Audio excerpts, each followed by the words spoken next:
Capítulo 13. Com apenas minutos de ataque, Leon pôde ver que Cole não tinha condições de liderar. O funcionário da Umbrella estava andando cegamente, indo vagamente na direção que precisavam ir. E agora que sabemos que podem atacar pelo chão, ele e John não precisavam ficar olhando para o céu. Henry, posso assumir a ponta como guia por alguns minutos? Leon perguntou, olhando para John. John acenou, não parecendo tão emotivo. Ele estava firme, seu olhar pulando para lá e para cá rapidamente, suas mãos apertando a M16. Talvez esteja pensando nos outros, sobre terem sido pegos. Tá bom, por mim tudo bem. Cole acenou, seu alívio bem aparente. Ele pôs seu suado e castanho cabelo de lado e correu para trás de Leon, John ainda lá atrás. Leon estava nervoso.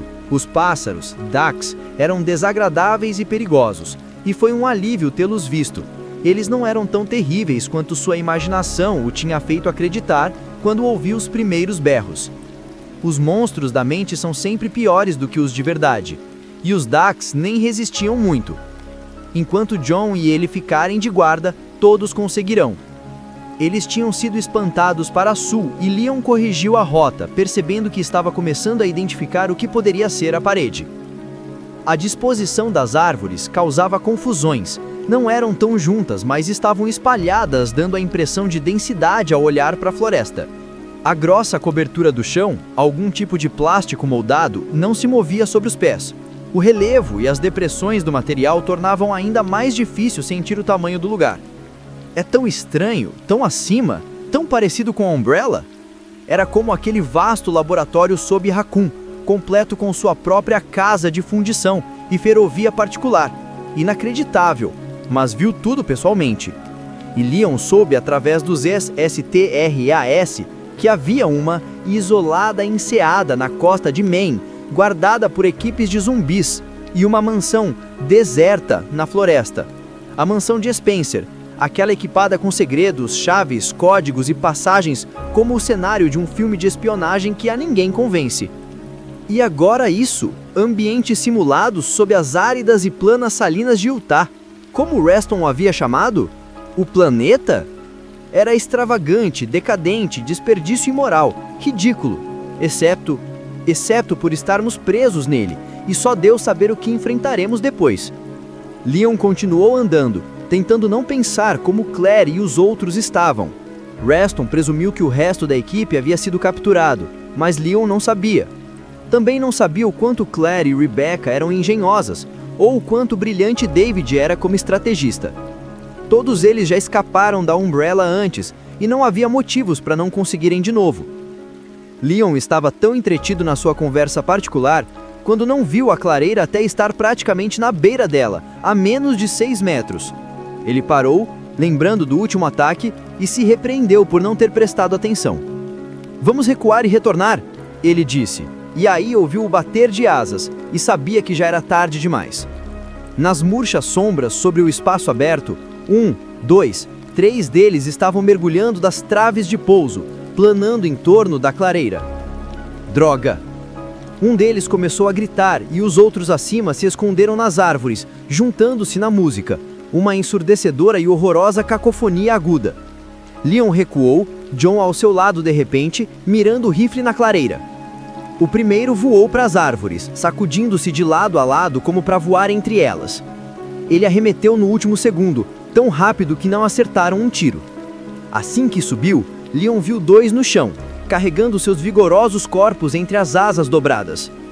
O barulho era doloroso, tão estridente e terrível quanto 1000 bebês gritando, e Leon sentiu a 9mm atirar mais do que podia ouvir, o pesado metal pulando em suas mãos. Os pássaros ficaram quietos quando o mais próximo teve a garganta baleada. Um esfarrepado buraco estourou um pouco acima do seu estreito peito, abas de pele escura abrindo como uma flor. Um fino sangue espirrou do ferimento, e o segundo pássaro passou por cima do outro no chão, se debatendo, fixo no ataque. Leon mirou e... Ei, ah, droga! O histérico grito de Cole o distraiu, o tiro indo para a direita, perdendo o alvo. John abriu fogo contra o segundo duck, o bater da automática perfurando o animal. Leon girou, e viu Cole recuando, outro dos ferozes pássaros investindo na direção dele. Como ele passou por nós? Leon mirou o Dak a não mais de 1,5 metro de Cole, e mesmo enquanto apertava o gatilho, outra das criaturas estava descendo diretamente sobre eles. A tão pouca distância, a bala de 9 milímetros perfurou o peito da ave e abriu um buraco do tamanho de um punho nas costas, o Dak morrendo antes de cair no chão. O outro arremeteu, as pontas de suas enormes asas se esfregando no chão, voltando para cima. Henrip está bem atrás, Leon gritou, olhando para cima, e vendo o outro Dak descendo das traves diretamente acima deles. Ele precisava de ajuda. John! O pássaro só abriu as asas aos palmos do chão, surpreendentemente gracioso no pouso. Ele virou para Leon e iniciou o ataque. Leon ouviu os tiros atrás dele e ouviu-os parar. Ouviu John resmungar, o alumínio da M16 bater no chão. O Dak na frente de Leon abriu seu longo bico e berrou, uma explosão de raiva, um som de fome, andando tão rápido quanto Leon recuava. A criatura balançava para frente e para trás e ele não tinha munição suficiente para gastar. Ele precisava de um tiro certeiro e o pássaro pulou, um estranho e súbito salto, que o deixou a 30 centímetros de distância. Com outro agudo berro, a criatura esticou seu cabelo aberto, fechando em seu tornozelo. Mesmo com a grossa bota de couro, Leon pôde sentir a ponta dos dentes, sentir o poder da mandíbula. E antes que pudesse atirar, John estava ali, estava pisando no longo pescoço do Dak e apontando o revólver. E bam! A bala acertou sua espinha, uma vértebra em suas costas explodindo, estilhaços de osso e sangue jorrando. A ave soltou o seu tornozelo e, apesar do pescoço ainda se contorcer, o resto do corpo estava parado, sangrando e imóvel. Quantos ainda restam? Vamos lá! John chamou, pegando o rifle do chão e virando para correr. Vão para a porta, nós temos que chegar nela. Eles correram pela clareira, Cole atrás, o bater de asas mais atrás, outra voz aguda gritando pelo ar. Eles voltaram para as árvores, a floresta sem vida, tropeçando por galhos e desviando de contorcidos troncos de plástico. A parede, tá lá. E lá estava a porta, metálica e de folha dupla, um pino solto no lado direito. E Leon ouviu o terrível berro em ser ouvido a centímetros de perto, e sentiu o sopro de ar em seu pescoço, e deixou as suas pernas cederem, caindo no chão, e sentiu uma súbita dor assim que algo arrancou um pedaço de cabelo dele do seu couro cabeludo, da parte de trás da cabeça. Cuidado! Leon gritou, erguendo o olhar para ver um maior pássaro investindo em John, quase na porta, Cole ao seu lado. John se virou, sem recuar. Ele ergueu seu revólver e apertou o gatilho, um tiro certeiro, e o Dak caiu como se fosse feito de chumbo, seu pequeno cérebro de repente líquido, explodindo. Cole estava mexendo na porta, John ainda mirando sobre a cabeça de Leon, e Leon ouviu outro grito de fúria em algum lugar atrás, e a porta estava aberta. E Leon correu, John o cobrindo enquanto cambaleava até Cole, saindo da fria e escura floresta para um ofuscante calor. John vinha logo atrás, batendo a porta para fechá-la, e estavam na fase 2. Rebecca estava correndo, sem fôlego e exausta, incapaz de parar e descansar. David e Claire estavam correndo com ela, carregando-a, mas ainda sentia que cada passo era um esforço de pura vontade. Seus músculos não queriam cooperar, e estava desorientada, seu equilíbrio uma bagunça e seus ouvidos apitando. Ela estava ferida e não sabia o quanto grave era. Só sabia que tinha sido baleada, que tinha batido a cabeça e que não podiam parar até estarem bem longe do complexo. Estava escuro, muito escuro para ver onde o chão estava, e frio. Cada respiração era uma gelada apunhalada em sua garganta e pulmões. Seus pensamentos estavam confusos, mas sabia que tinha sofrido alguma disfunção cerebral, incerta de qual. As possibilidades a assombravam enquanto as pensava. A bala era mais fácil. Ela sabia pela quente e latejante dor. Doía terrivelmente, mas não achava que tinha alguma fratura, e não estava sangrando.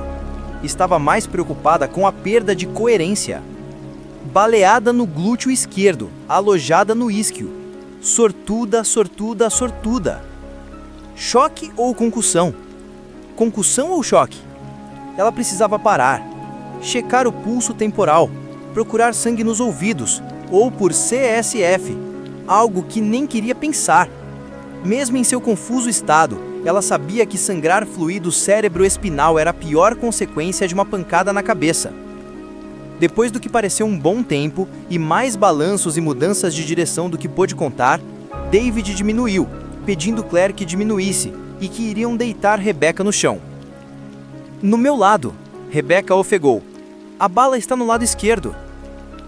David e Claire a deitaram cuidadosamente na plana terra, respirando, recuperando o fôlego, e Rebecca nunca ficou tão grata por deitar.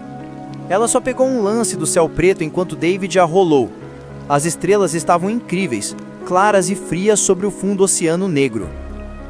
Lanterna, ela disse, percebendo quanto estranhos seus pensamentos tinham se tornado. Tem que verificar. Estamos longe o bastante? Claire perguntou e demorou um pouco para Rebecca perceber que Claire falava com David. Ah, porcaria, isso não é bom. Deveríamos, e nós os veremos chegar. David disse brevemente e ligou sua lanterna, o feixe indo ao chão a centímetros do rosto de Rebecca. Rebecca, o que podemos fazer? Ele perguntou e ela ouviu a preocupação em sua voz, amando-o por isso. Eles eram como família, desde Caliban. Ele foi um bom homem e um bom amigo.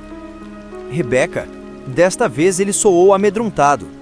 Ah, desculpe, ela disse, imaginando como explicar o que estava sentindo, o que estava acontecendo. Ela decidiu que era melhor só falar e esperar eles descobrirem. Olhe minha orelha, ela disse. Procure sangue ou um líquido claro. Eu acho que tive uma concussão. Eu não estou pensando bem. A outra orelha também. Fui bareada e acho que a bala está alojada no isquio. Pelvis. Sortuda, sortuda, sortuda. Choque ou concussão? Concussão ou choque? Eu precisava parar, checar o pulso temporal, procurar sangue nos ouvidos, ou por CSF. Algo que nem queria pensar. Mesmo em seu confuso estado, ela sabia que sangrar fluido cérebro-espinal era a pior consequência de uma pancada na cabeça. Depois do que pareceu um bom tempo, e mais balanços e mudanças de direção do que pôde contar, David diminuiu, pedindo Claire que diminuísse e que iriam deitar Rebecca no chão. No meu lado, Rebecca ofegou. A bala está no lado esquerdo.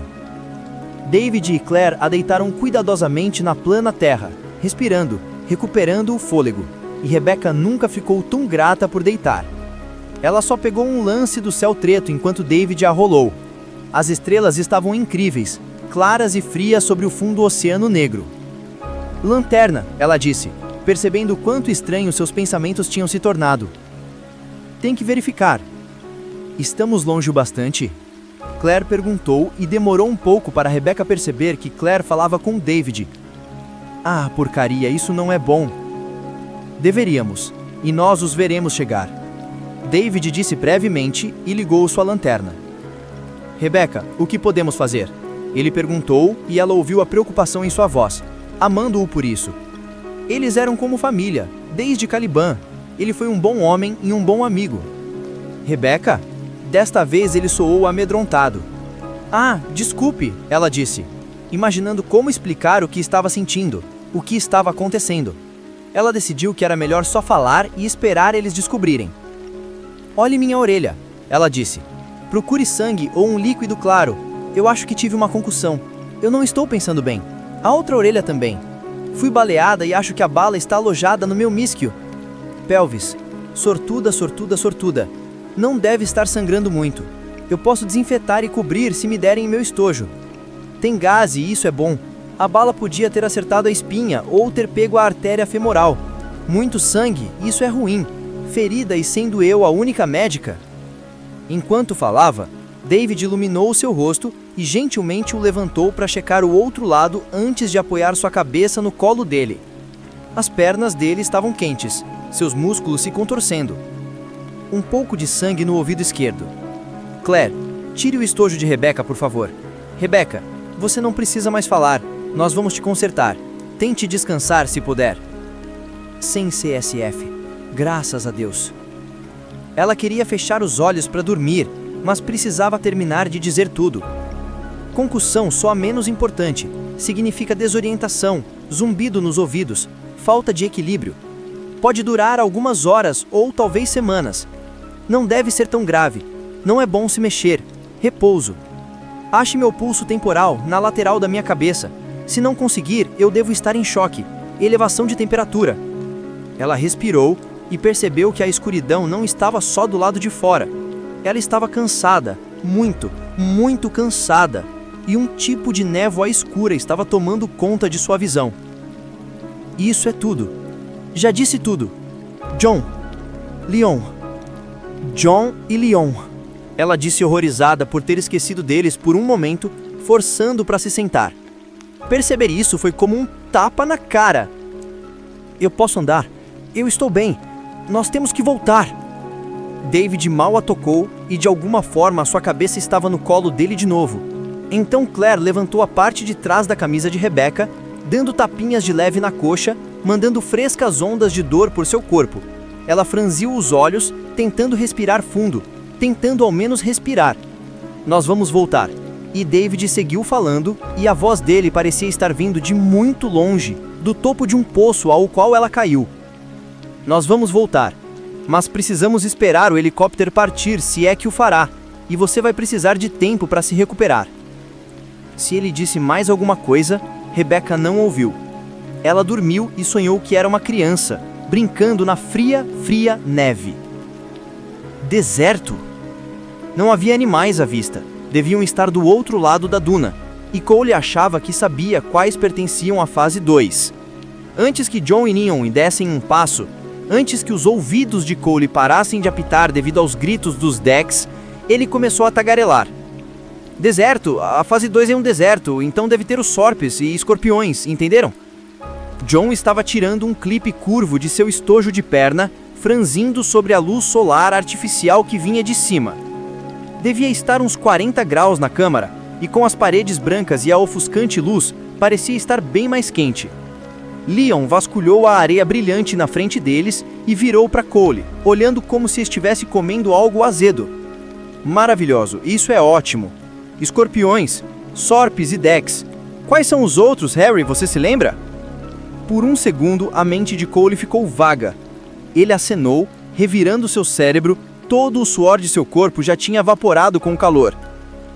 São apelidos. Dex, Sorpes, Hunters e Spitters. Os criadores tinham esses apelidos. Uma gracinha, como Fofinho e Totó. Então onde eles estão? Os três olharam em volta na fase 2, para a enorme duna de areia que estava no meio do lugar, brilhando como purpurina sob a grande grade de luminárias acima. 7 e 9 metros de altura, a duna bloqueava a visão da parede sul, inclusive a porta no extremo canto direito. Não tinha mais nada para ver.